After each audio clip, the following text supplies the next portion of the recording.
Today I wanted to show you how to make water kefir. It's a drink full of probiotics. It's kind of similar to kombucha, except it's not vinegary like kombucha is, and it's made with just sugar and water instead of sugar, water, and tea. That's what kombucha needs. This is just sugar and water. So here's the finished water kefir. It's kind of cloudy looking, and it's got the grains on the bottom. It's just covered with a paper towel with a rubber band over it to keep any little bugs out or dirt out. And then you want to use organic sugar or unbleached sugar. If you use white sugar, it doesn't have enough minerals in it.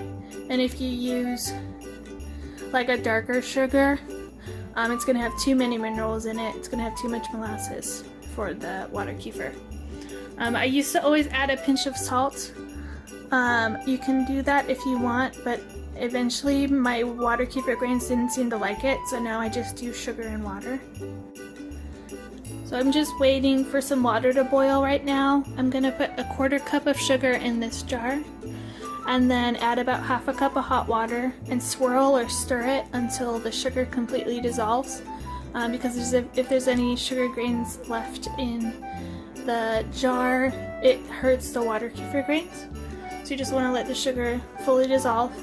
And I'm going to add room temperature water until almost up to the top of the jar. And then put the water kefir grains into the jar. So I need to strain this first. And then we'll move on to the next step. The first thing you want to do when you have a batch of complete water kefir and you want to feed it is strain off this liquid into a new container. This will be where I add any of the flavorings I want, and I would put it in the fridge to get it ready to drink.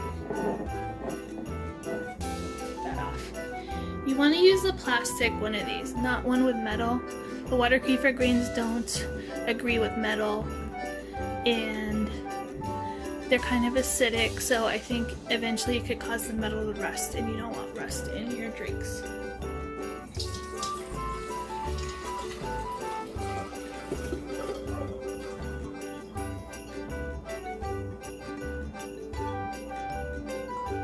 So I'm going to use a spoon to get the rest of these out into here. And then these are what the grains look like. These ones in particular are very small. I got them online. I kind of don't like them, but the water kefir tastes good. I like the bigger grains, which happens when I've gotten them from friends before in the past. So next time, I would probably not buy them online, and I'd probably just get them from someone I know that has grains. Okay, so I have a 1/4 cup of sugar in this jar. I'm going to add 1/2 cup of hot water. It doesn't need to be exact, you just want enough to dissolve the sugar. And then I'm just going to swirl it until I don't see any sugar grains on the bottom of the jar. Here's the dissolved sugar water. If you look closely at the bottom, there's no grains of sugar left in the jar, so now it's time to add some room temperature water to bring this to room temperature instead of being hot, so we can add the grains to the jar without killing the water kefir grains. So you want to use like spring water or like filtered water for this. Ideally you want to use chlorine-free water, and how you can make your regular tap water chlorine-free is either boil it and then bring it back down to room temperature, or put it in a container, an open container, and let it sit for 8 hours, and that way the chlorine will dissipate out of the water. Okay, I think you can see that this is a lot clearer and it's not cloudy like this one is. Let me see.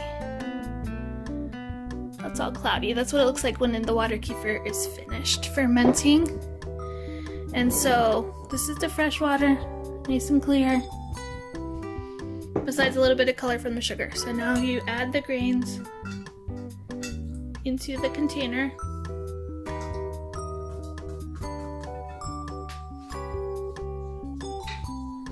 And then you cover it with a paper towel or a piece of cheesecloth and put a rubber band. And then let this sit in a place out of direct sunlight that's still kind of warm for at least 24 hours. These are new grains to me, and I found that they take a little bit longer. Usually water kefir is ready in 24 to 48 hours. Mine sometimes takes 3 days, and I think it's because it was like a completely dehydrated water kefir grain that I bought online. But if you get some healthy grains from someone that you know, it will probably go a little bit faster. It also goes quicker if it's really warm versus when it's cold. So I would check them at 24 hours. If they start getting like unpleasantly tangy, then you probably want to do it a little bit less time. And what you look for is that it won't be so clear anymore. It'll be more cloudy, and it should smell like pleasant. Let me smell it real quick.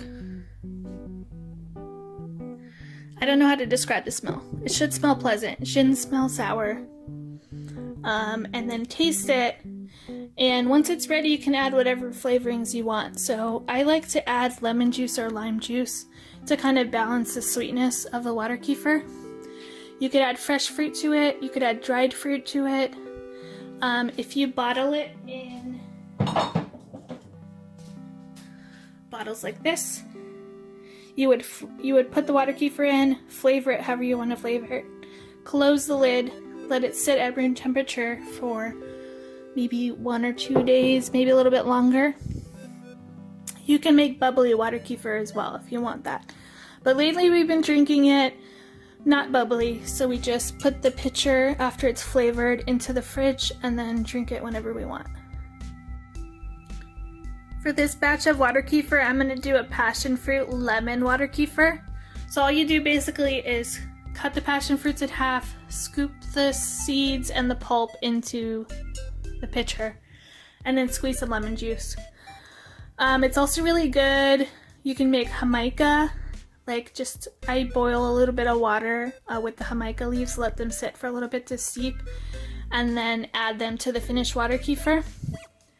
Or you can use tea bags. It tends to take flavors up really well because it's pretty neutral. It's not vinegary like kombucha is, so I think it's much more drinkable and easy to enjoy. So it makes good any kind of tea really. Green tea, black tea, fruity teas. We don't know with herbal teas. It takes up flavors really well. And then if you want it gingery, you could add some crystallized ginger. One thing to note is if you're adding fresh fruit instead of dried fruit, you want to change the fruit every day just like you would with kombucha, just so that no mold grows. But if you use dried fruit, you don't really have to worry about it. It could sit in the finished water kefir for a few days. Here's the finished water kefir. I just want to show you guys what it looked like with the passion fruit pulp in it and some lemon juice. And we're just going to put it in the fridge and then drink it whenever we want it. I wanted to encourage you guys to be creative and have fun when you're thinking of flavors to add. I think lemon lavender would probably be really good, so you could add a little bit of lavender, dried lavender with lemon juice when you're ready to flavor the water kefir. Or you could add other herbs. Mint might be good, lemongrass, anything that you'd probably like to drink as a tea would be good as a water kefir. Except maybe Thai tea. That might taste a little weird. But the rest I think would be great. And you could add any kinds of fruit or ginger, anything. I think it would taste good. I wanted to give you guys a little bit more ideas for how to flavor the water kefir.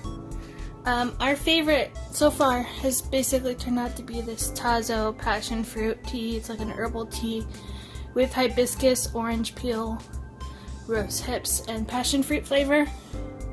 It tastes kind of like an adult fruit punch, like a little bit less sweet version of fruit punch. I'll just put 1 tea bag in when I'm at the flavoring stage, and then let it sit a day or so. It could be less than that. And we just keep it in the fridge and then drink it with dinner, whatever we want, when we want something sweet and fruity.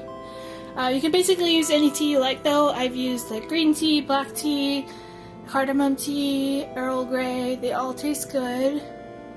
And you should just be creative with it.